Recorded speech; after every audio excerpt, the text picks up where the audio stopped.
ఒక్క చినుకు పడితే చాలు సిటీ అంతా అల్లకల్లోలం సృష్టిస్తుంది.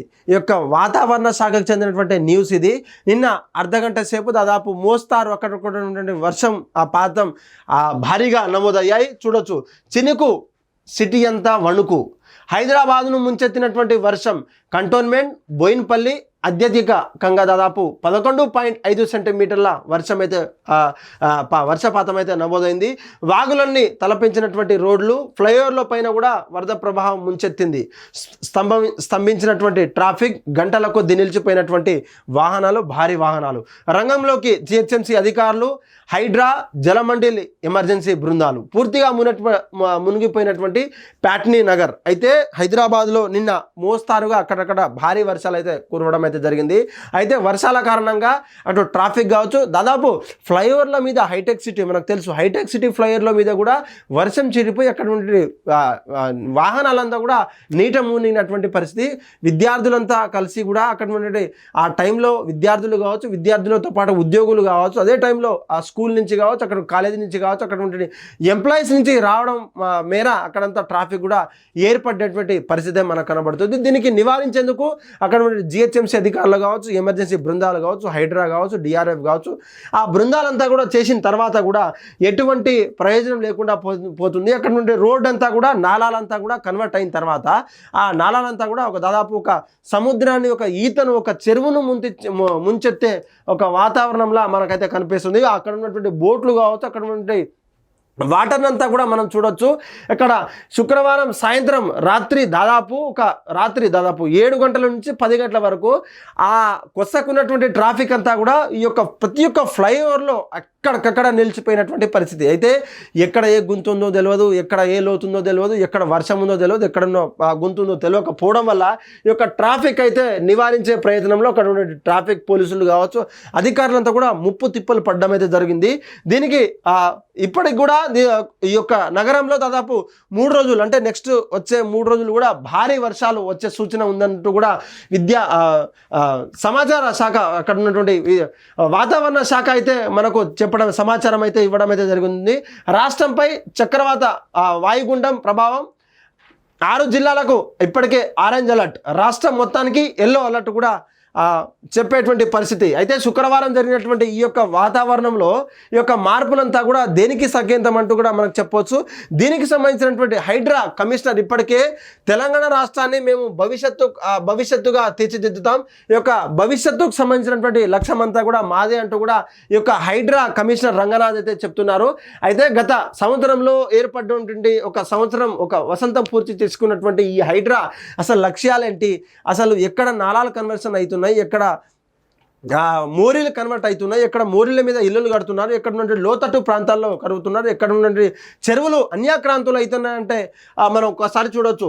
హైదరాబాద్లో దాదాపు 500 ఎకరాలు ఇప్పటికే కాపాడాం.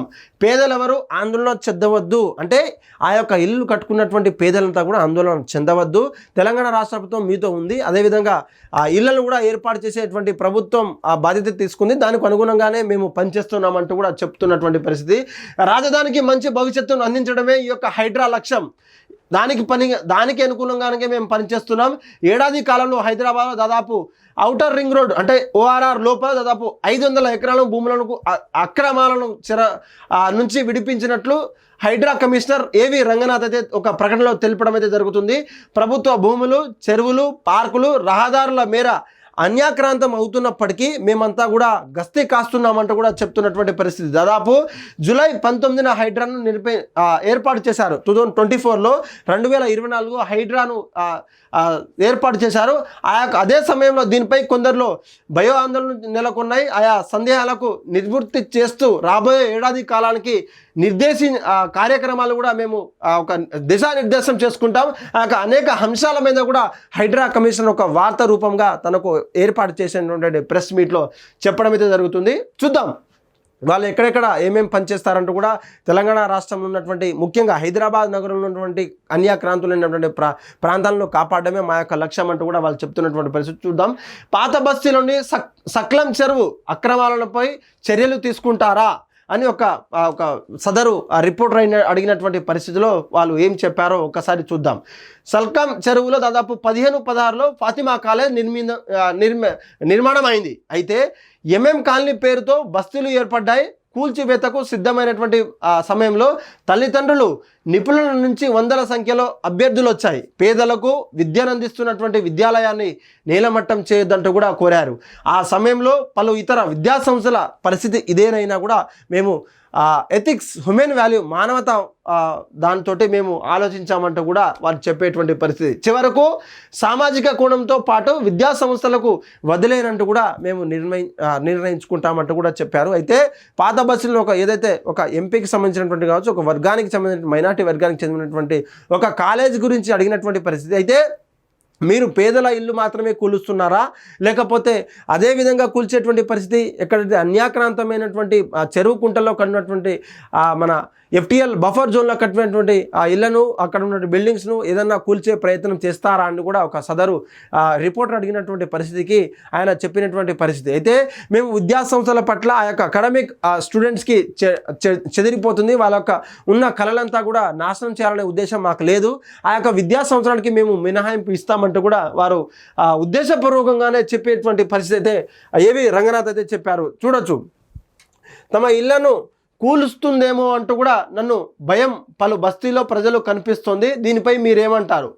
తమ ఇళ్లను అంటే అనేక బస్తీలలో ఇక్కడ 1-2-3 గంటలు మోస్తారు వర్షం పడ్డ తర్వాత అప్పటికి ఇంతింత వాటర్ వచ్చే, మన మోకాళ్ళ వరకు వాటర్ వచ్చే అవకాశాలు అయితే ఉంది. అయితే ఆ యొక్క బస్తీల ఇళ్లను కూడా కూలుస్తారా అని ఒక్కొక్క డౌట్లు వస్తున్నాయి. ఆ యొక్క డౌట్ల మీద మీరు ఏమంటారంటూ కూడా చెప్తున్నటువంటి పరిస్థితి. ప్రభుత్వాన్ని ఏదో రకంగా ఇబ్బంది పెట్టాలనే ఉద్దేశంతో కొందరు నేతలు హైడ్రాపై దుష్ప్రచారం చేస్తున్నారు. ఆదిలాబాద్లో కూల్చివేతలు జరిగిన హైడ్రాకు ఆపాదిస్తున్నారు. రెవెన్యూ అధికారులు మూసీ నదిలో అక్రమాలు తొలగిస్తుంటే హైడ్రా ఎందుకు చేస్తున్నారంటూ ప్రభుత్వ స్థలాలు, చెరువులు, పేదలు కట్టుకున్న ఇళ్లను హైడ్రా కూల్చదు. భూములను కబ్జా చేయడానికి సుసంపన్నులు ఎవరైనా, రాజకీయ నాయకులు ఎవరైనా కట్టుకునే ఉన్నటువంటి ఫంక్షన్ హాల్లు కావచ్చు, కన్వెన్షన్ సెంటర్లు కావచ్చు, అక్కడ గోదాములు కావచ్చు, ఇతర వ్యాపార కేంద్రాలను మాత్రమే వదిలేయలేదు. పేదలకు నష్టం చేయడం మా యొక్క ఉద్దేశం కాదంటూ కూడా దీన్ని ప్రజలంతా కూడా గమనించాలంటూ కూడా తను చెప్పేటువంటి పరిస్థితి.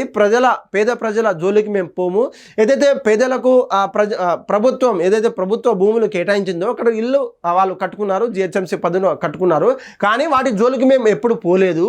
ఈ యొక్క కేవలం అన్యాక్రాంతులైనటువంటి చెరువులు కావచ్చు, కుంటలు కావచ్చు, ఆ యొక్క ఉన్నటువంటి ప్రజలు అండదండలతో కట్టుకున్నటువంటి అనాథరైజ్డ్ ఇళ్లను కావచ్చు, అనాథరైజ్డ్ బిల్డింగ్స్ను మాత్రమే మేము కూలుస్తాం. అక్కడ ఉండే పార్కులు కావచ్చు, అక్కడ ఉండే చెరువులు కావచ్చు, నాలను ఎవరైనా ముట్టుకుంటే మాత్రమే మా యొక్క హైడ్రా సిబ్బంది కావచ్చు, మేమంతా కూడా రంగంలో దిగుతామంటూ కూడా ఈ యొక్క ఆన్సర్ అయితే చెప్పడం అయితే జరిగింది.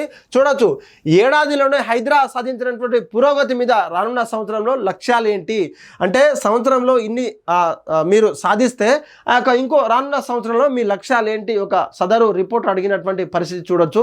ఇంతవరకు ఇప్పటికే 500 ఎకరాలు పైగా భూమిలో అన్యాక్రాంతం కాకుండా కూడా మేము కాపాడాం. మార్కెట్లో వాటి విలువ దాదాపు 30,000 కోట్లకు పైగా ఉండొచ్చని అంచనా. 6 చెరువులను అభివృద్ధి చేస్తున్నాం. కేవలం చెరువుల్లోనే అదనంగా దాదాపు కలిసి వచ్చినటువంటి భూమి 70 ఎకరాలుగా కూడా నమోదైనటువంటి పరిస్థితి. అందులో పూడికను తొలగిస్తే దాదాపు 30 కోట్ల లీటర్లు వరద నీటిని నిల్వ చేసేటువంటి అవసరం మనకు ఉంటుంది. ఎందుకంటే అక్కడ ఉండే పూర్తి పూడిక ద్వారా కూరుకుపోయినటువంటి భూముల ద్వారా, అక్కడ మట్టి ద్వారా, అక్కడ ఉన్నటువంటి రాళ్ల ద్వారా, అక్కడ ఉన్నటువంటి చెత్త ద్వారా అక్కడ వాటర్ స్టోర్ కాదు. ఆ పూడికను మనం బార్డర్లో వేస్తే కనుక దాదాపు 30 కోట్ల లీటర్లు కూడా అంటే రెయిన్ వాటర్ని కూడా స్టోర్ చేసేటువంటి అవకాశం మనకు ఉందంటూ కూడా ఈ యొక్క ఆన్సర్ అయితే వచ్చింది. ఆ ORR పరిధిలో దాదాపు 950కు పైగా చెరువును హద్దులు నిర్దిస్తాం. ఆ చెరువులను కూడా జాలీలు ఏర్పాటు చేస్తాం. నాలాలు అక్రమాలను ఎవరైనా అక్రమం చేసుకుంటే అంటే అన్యాక్రాంతమైనటువంటి జలాలను కూడా తొలగిస్తామంటూ కూడా చెప్తున్నారు. విపత్తుల నుంచి ప్రజలను, ఆక్రమణల నుంచి ప్రజలను, ఆస్తులను రక్షించడం కోసమే ఈ యొక్క హైడ్రా ఏర్పడినటువంటి పరిస్థితి. తెలంగాణ రాష్ట్రంలో కాంగ్రెస్ వచ్చిన తర్వాత హైడ్రా మరింత తన ప్రయత్నాలు కావచ్చు, తన పని కావచ్చు పుంజుకుంటుంది. అంటే అక్కడ నుండి ఎమ్మెల్యే ఉన్నటువంటి, ఎంపీ ఉన్నటువంటి, మినిస్టర్ ఉన్నటువంటి ఏది చూడకుండా కూడా ప్రజలను కేవలం రక్షించేందుకు, ప్రకృతిని రక్షించేందుకు, అక్కడ నుండి చెరువులను రక్షించేందుకే మా యొక్క ప్రయత్నం అంటూ రాజ్యాంగబద్ధమైనటువంటి పొజిషన్లో ఉన్నటువంటి నేను ఎవరికి దాహోదం కాదు, ఎవరికి పార్షాలిటీ లేదంటూ కూడా తను చెప్పేటువంటి పరిస్థితి. ఇప్పటికే సంవత్సరం జూలై 19న ఈరోజు నిన్న పెట్టినటువంటి ప్రెస్ మీట్లో ఒక సంవత్సరం పూర్తి చేసుకున్న సందర్భంగా ఆ ప్రెస్ మీట్లో అక్కడ ఉన్నటువంటి మిత్రులతో, ప్రెస్ మిత్రులతో మాట్లాడినటువంటి పరిస్థితి. అక్కడ నుండి అనేక అధికారులకు క్వశ్చన్ వేసిన తర్వాత కూడా కేవలం హైడ్రా ఏం పనిచేస్తుంది, రానున్న భవిష్యత్తులో ఇవన్నీ ఎలా ఉంటాయంటూ కూడా చెప్తున్నటువంటి పరిస్థితి. అయితే తెలంగాణ రాష్ట్రంలో ఇంత కొంత వర్షం పడ్డ తర్వాత కూడా అక్కడ అన్ని ప్రాంతాలు అయితే వాటర్ అయితే మునిగిపోతున్నాయి. అయితే ఈ యొక్క సంవత్సరంలో హైడ్రా చేస్తున్నటువంటి ఘనత ఏంది, హైడ్రా చేసే పనేంటి, ఈ యొక్క హైడ్రా దీనికి సంబంధించినటువంటి వార్తలు ఎక్కడైనా ప్రచురించిందా, లేదంటే దీనికి ఏమైనా సమాధానం ఇవ్వబోతుందా అనే విషయాలు కూడా ఈ యొక్క రంగనాథ్ ఎవరైతే కమిషనర్ ఎవరైతే ఉన్నారో ఐపీఎస్ రంగనాథ్ గారు కూడా దీనికి ఒక దృష్టికోణంలో చూడాలి. మీరు ఏదైతే చేస్తూ ఉన్నారో పేదల పట్ల ఒక పక్షపాతం లేకుండా, అంటే అక్కడ నుండి సుసంపన్నుల మీద కావచ్చు, అక్కడ నుండి రాజకీయ అండదండలతో ఎదిగినటువంటి నాయకుల మీద మీరు పక్షపాతం చూస్తే పేదలకు కడుపు కొట్టినటువంటి మీరు అవుతారు. అక్కడ ఉండే కష్టకాలంలో ఉన్నటువంటి రూపాయి పోగు చేసుకున్నటువంటి ఇళ్లను కావచ్చు, అక్కడ ఉండే కళ నెరవేర్చుకున్నటువంటి జిహెచ్ఎంసీ అధికారులు కావచ్చు, అక్కడ రెవెన్యూ అధికారులు పర్మిషన్ ఇచ్చిన తర్వాత నల్లా బిల్లు కావచ్చు, వాటర్ బిల్లు కావచ్చు, ఇంటి పన్ను కావచ్చు, కరెంట్ బిల్లు కావచ్చు, ఇంకా మెయింటెనెన్స్కి ఉన్నటువంటి అంత బిల్లు కట్టిన తర్వాత ఇళ్లకు పర్మిషన్ ఇచ్చిన బ్యాంకు ఫ్రాడా లేకపోతే అధికారులు ఫ్రాడా, దాన్ని గమనించకుండా మీరు వాళ్ళను రేపో మాపో ఇల్లు గృహప్రవేశానికి సంబంధించినటువంటి, పెళ్లికి సంబంధించినటువంటి శుభకార్యం పెట్టుకుంటే రాత్రికి రాత్రే, శుక్రవారం రాత్రి, శనివారం రాత్రి బ్యాంకులకు హాలిడేలు, ఇటు కోర్టులకు హాలిడేలు ఉన్నటువంటి సమయంలో మీరు వాళ్ళని ఇల్లును కూల్చడం ఎంతవరకు సమంజసం మీకు అర్థమవుతుందా అని కూడా హిట్ టీవీ ప్రశ్నిస్తూ ఉంది. ఏడాది కాలంలో మీరు ఏదైనా చేయండి, తెలంగాణ రాష్ట్రంలో ఉన్నటువంటి అన్ని బఫర్ జోన్లు కావచ్చు, ఎఫ్టీఎల్ జోన్లు కావచ్చు కాపాడమే మీ యొక్క లక్ష్యం అయితే, ఆ యొక్క కాపాడడానికి అక్కడ అనేక ప్రాంతాలు ఉన్నాయి, అనేక ల్యాండ్ ఉన్న అనేక ప్లేసెస్ ఉన్నాయి. వాటి మీద మీ యొక్క అభిప్రాయం, వాటి మీద అభిప్రాయం సేకరించి అక్కడ ఉన్నటువంటి ప్రాంతంలో ఉన్నటువంటి నస్క తీసుకొని మీరు పనిచేయాల్సిందిగా మేము యొక్క హిట్ టీవీ నుంచి కోరుకుంటున్నాం. కానీ పేదల మధ్యతరగతి కట్టుకున్నటువంటి ఇల్లును మాత్రం మీరు కూల్చే విధంగా మీరు పనిచేస్తుంటే ఈ యొక్క రాష్ట్రంలో ఉన్నటువంటి కాంగ్రెస్ ప్రభుత్వానికి హానియే తప్ప ఏ రకంగా కూడా మంచిది కాదు. ఏదో ఒక రోజు ప్రజలంతా కూడా తిరగబడతాననేది కూడా మీ యొక్క స్పష్టం చేస్తున్నాం.